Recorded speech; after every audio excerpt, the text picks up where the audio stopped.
Now, across the BBC, it's the day when thousands of young people get behind the microphone or in front of the camera for School Report.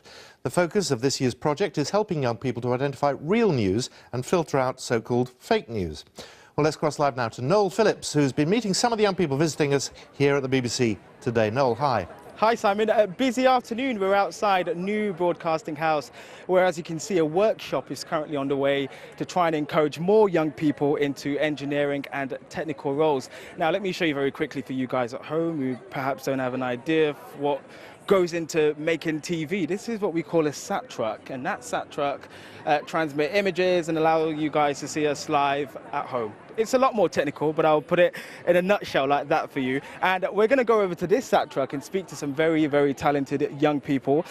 These teenagers have all been busy playing a brand new game called iReport. It was launched a little earlier this morning, and it's all about giving young people an idea as to how journalism works. So they pretend, or basically in the virtual world, they are a BBC news journalist or editor, and they have to navigate their way around checking sources, making sure the news that they're producing is credible and it is accurate. Now, with me is Kieran and Malika and all their friends. How are you guys finding it so far? Good. Good. Excellent. Listen, I was in your classroom last week and I saw you guys feeding back and telling us exactly how you wanted this game to be. For people at home who've not had a chance to play, just tell us a little bit about it. Well, essentially you assume the role of a BBC reporter and you are given the task to make the news stories at every few hours, and you have to find sources and information and check which ones are credible and which ones aren't and post the right information. And the whole storyline behind it is everyone's phone data started disappearing and social media accounts are getting locked out, and it's your job to find out what's going on and who's caused the shutdown in social media. So we get the gist of it. So the game is very much scenario based and you have to navigate your way around what's false and what's real. Malika, how often do you spend on social media? Because we know social media plays a big role in everyone's lives in this truck right now, right?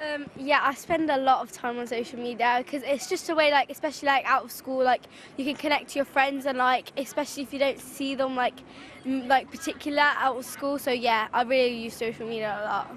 And how well prepared do you feel when you're on social media and when you come across perhaps a story that's not true and it's basically fake news? Well, it doesn't really prepare you that much, but but this game is actually really helping people because, like, fake news, it might make you start believing something that's fake, and then you might start believing that for the whole rest of your life. But this game can help you like tell the difference between real news and fake news, which I really like. Some wise words from Malika there. And by the way, you want to tell you, look at that. Look, Simon, look at that. We're on the TV. Woo! Okay, let's move on. Guys, thank you so much. And it's not often journalists like to trade their secret, but Hugh Edwards is one of the many presenters, here he is, one of the many presenters who the BBC has sent out and about to mentor young people about fake news and to get them to really understand the importance of reporting real news. Hugh, hi.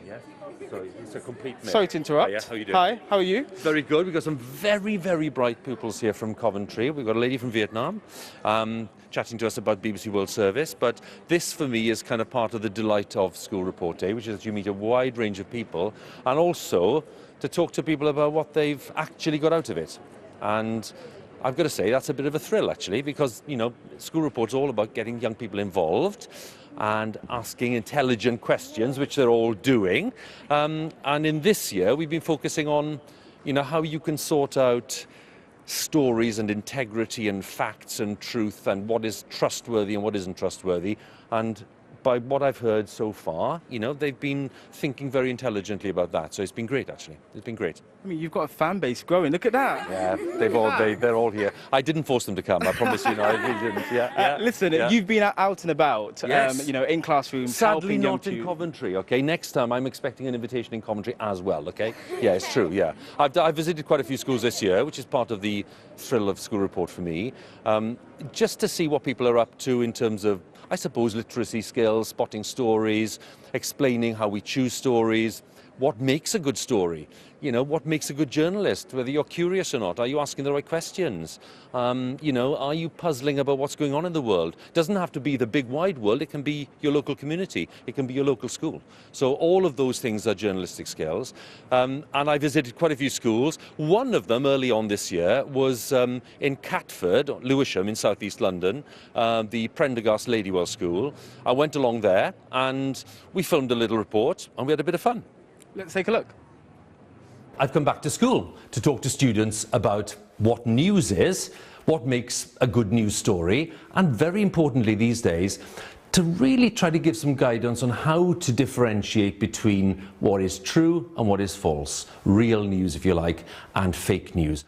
The whole thing about journalism is interesting in terms of, what's the word I'm looking for? Accuracy, yeah? Being precise, reporting things in a truthful and accurate way. I think it's a very important thing to empower young people in this way. We're in a world where there's unlimited choice of information. It's providing a life skill, the ability to filter information and to make an informed decision based on that. The BBC is duty bound to try to be impartial to the best of its ability and to provide facts which are reliable. You know, we've provided a service in recent years called Reality Check. That is all about fact-checking. And it's proved very, very popular, not just online, but with, you know, radio listeners and television viewers. People have an appetite for reliable information. My favourite part of today was learning about fake news and how you can maybe identify some of it. Don't trust everything, because sometimes I can see that it's not truth. It's really obvious. Sometimes I'm just a bit confused. Sometimes where you insert elements of the truth, but then insert far more misleading stuff around those elements, it can be very difficult to try to unpick things, which is why I think providing tools for people to make that informed decision is more important today than it's ever been. So for me, it's a really important contribution. Hugh having too much fun in that classroom. Now, Kiara, you've got a very quick question for Hugh Edwards. How did you get to the place that you are now? Gosh, I think lots of luck and a bit of hard work along the way. School newspaper and journalism in school, which is what you're doing, which is great. And then I carried that on at university. And then I tried for a job at the BBC as a trainee. And luckily, I got a place on that. So that's how the journey started. But the message I've got for you is you've already made a strong start, OK? And I'm really impressed with what you're doing. So keep up the good work. Well done, well done. That's Hugh Edwards' career in literally 15 seconds. And Hugh, thank you so much for coming on Afternoon Live. And from one legend to another, Simon McCoy. Look at Hugh's face. It was worth it just for that. Thank you very much, Noel. But, oh, I don't know how I feel about that. Anyway, you can see many more stories from young reporters from the region and all over the UK on the BBC School Report website. That's at bbc.co.uk/schoolreport.